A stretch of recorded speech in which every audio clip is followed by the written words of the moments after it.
Ahoy všichni.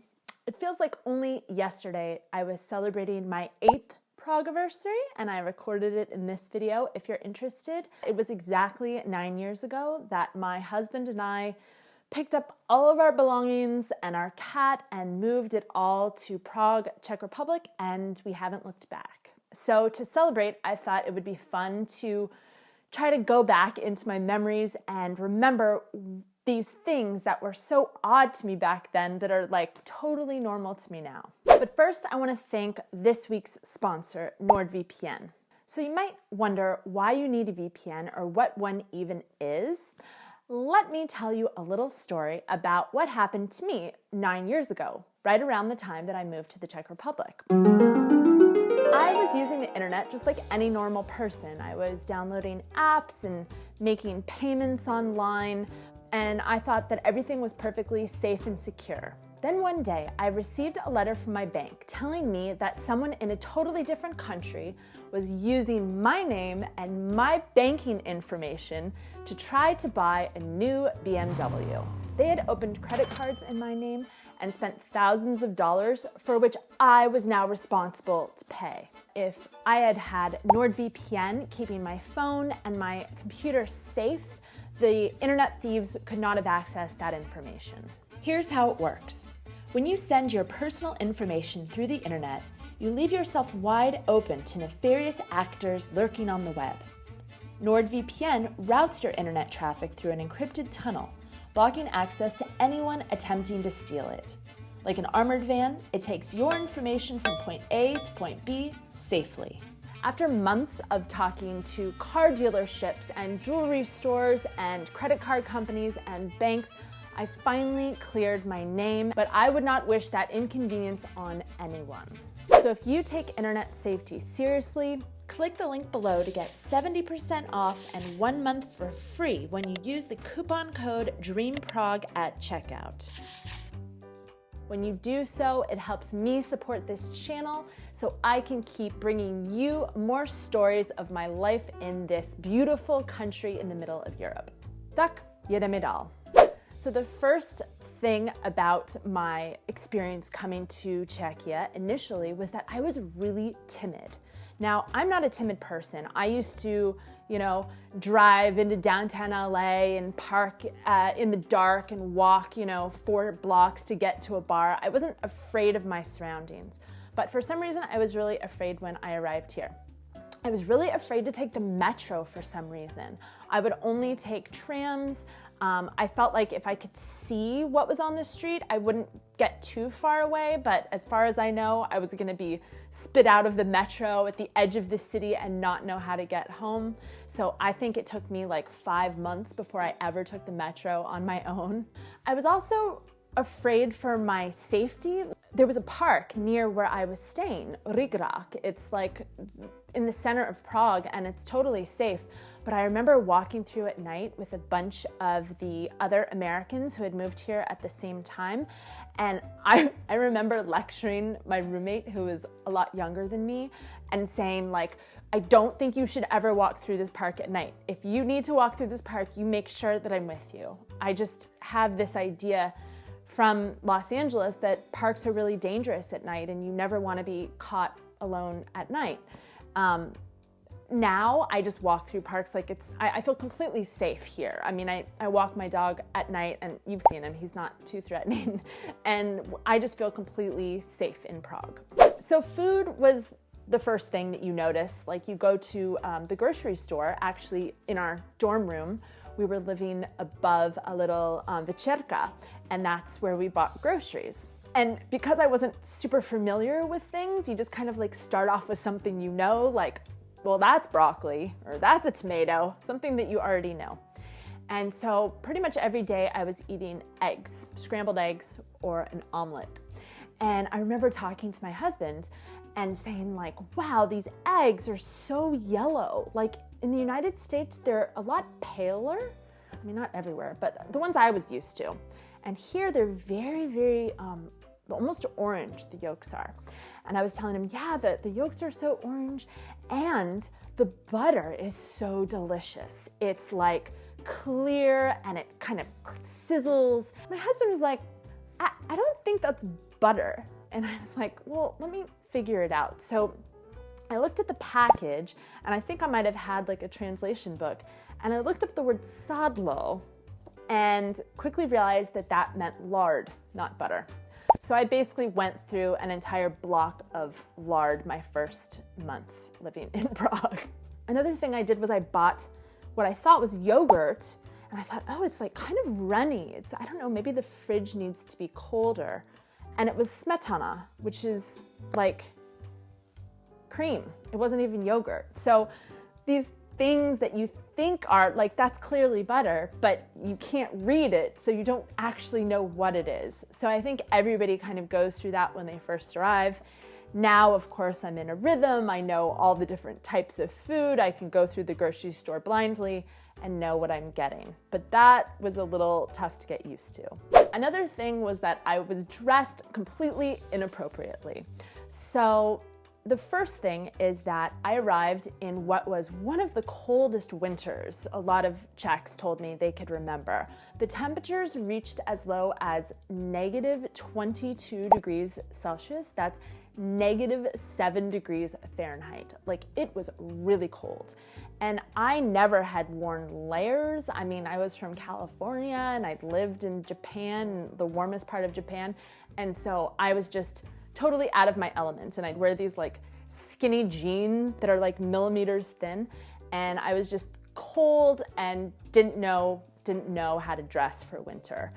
Eventually, of course, I ended up in one of these jackets that's like a bed comforter, a duvet that basically goes down to your knees, and you can't catch me in the winter without it. Another way that we dress inappropriately for the Czech Republic is California is famous for like athleisure wear. And I mean, we were even before they had that term. And just going somewhere in your workout clothes during the day seems totally normal, and it is not normal in the Czech Republic. I think this year people are a little bit more casual because they're like, who cares? Like, no one's gonna see me when I go out and walk the dog. But in general, you dress like, you know, a civilized person. Whereas in LA, if I wasn't going to work, like I barely put on pants with a button. You just kind of live in like your gym clothes. So that was something that I had to get more used to in the Czech Republic. And then 2020, I'm back to my gym clothes because who cares? Another obvious, very difficult shock was the language. I think I'd had enough French and Spanish in my life, or exposure to French and Spanish, that when I go to countries that speak French or Spanish, I can kind of like vibe my way through a place, but Czech was just so incredibly different. And I made a big effort at the beginning to like figure out what I needed to say and then say it. And it was inevitably just like totally wrong. Like the first week I was in Prague, I was looking for the astronomical clock. And so I was in Náměstí Republiky and I stopped some man and I was asking him, kde je hodiny? Kde je hodiny? Which means like, where is the clock? And he was like, what are you talking about? Because the Czechs call the astronomical clock orloj. I have no idea what that translates to, but it's orloj. And so asking where's the clock like didn't make sense for them. I also went into like a jewelry shop because my watch needed a new battery, and I had translated my phrase, and I went in and said hodinky umřel. Hodinky umřel, like my watch has died, which I thought would translate and they would understand, and they were like, what the hell are you talking about? Because it's like an idiom. You don't think that these like natural phrases you use are not exactly literal and that they don't translate. So there was a lot of that. Another thing with the language is that any time that anything came to me in like a letter in Czech, an email in Czech, anything that dealt with my visa or with something to do with a utility I had to pay for, like electricity or something, I was completely at the mercy of coworkers, students. Google Translate, as far as I can remember, didn't really exist. There was no chance for me to understand a Czech letter. And another thing is, that's why we have to hire people to help us. Like every single time I needed someone to ask a question about my żywnostenski list status or my visa, you have to hire someone to do it. And so it gets very frustrating. You feel like you live in a fog.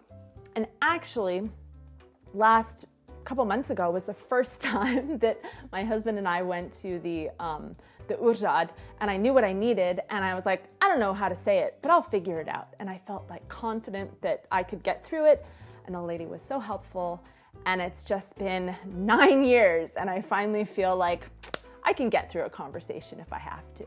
I just forget how hard that was. That was really, really difficult, and it's that way for pretty much all Americans when they arrive in this country. But stick with it, 9 years, you can do it. So one of the first interactions that you have repeatedly in a new country is going to a restaurant. And so getting used to how to act and what to do in a restaurant was new.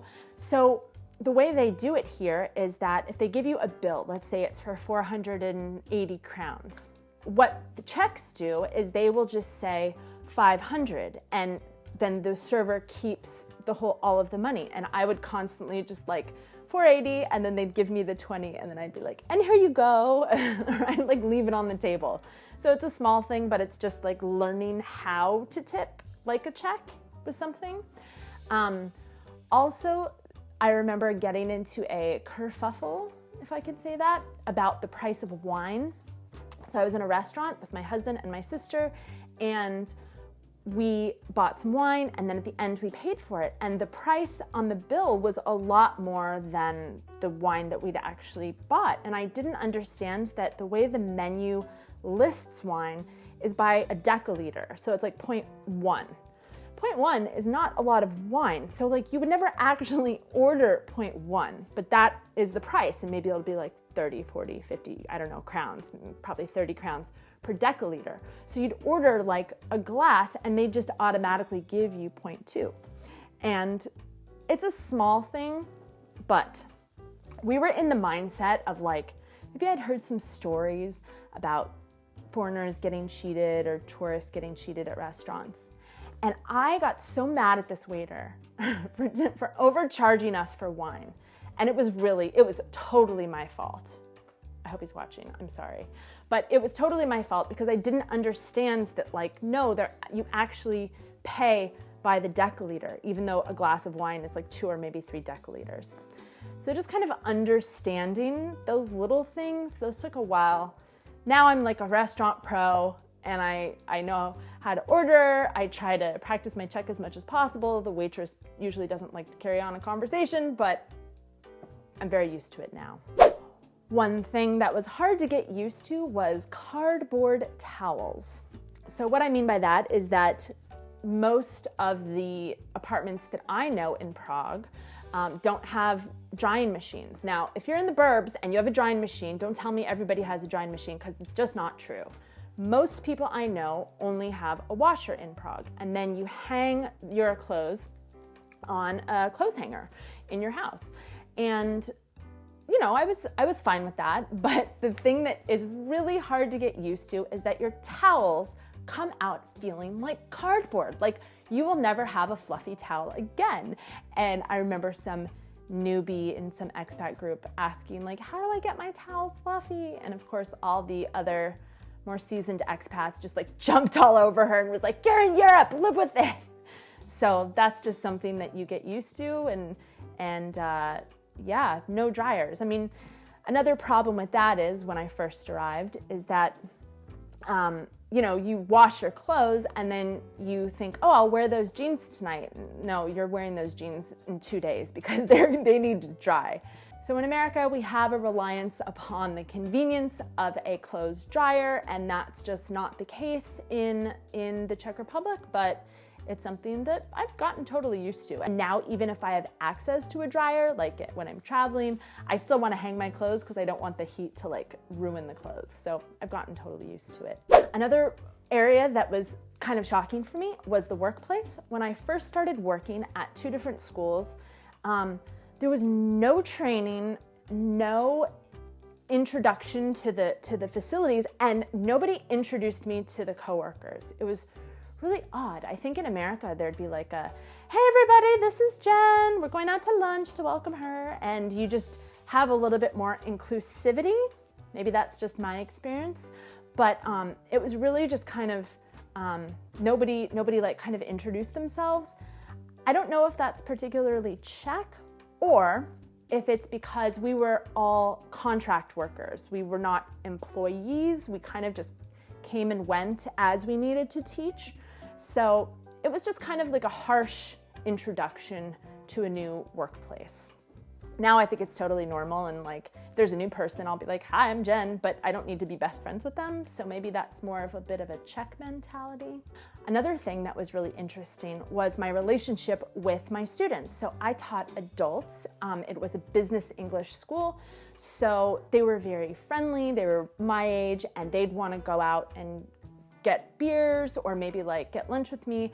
Or even if I had some private students and we'd go to like a restaurant for a lesson, they all wanted to drink beer. And I was like, this is so unprofessional. I can't drink in front of my students. Granted, they were my age, but I was like, we're having like a lesson. I don't think it's a good idea if I drink.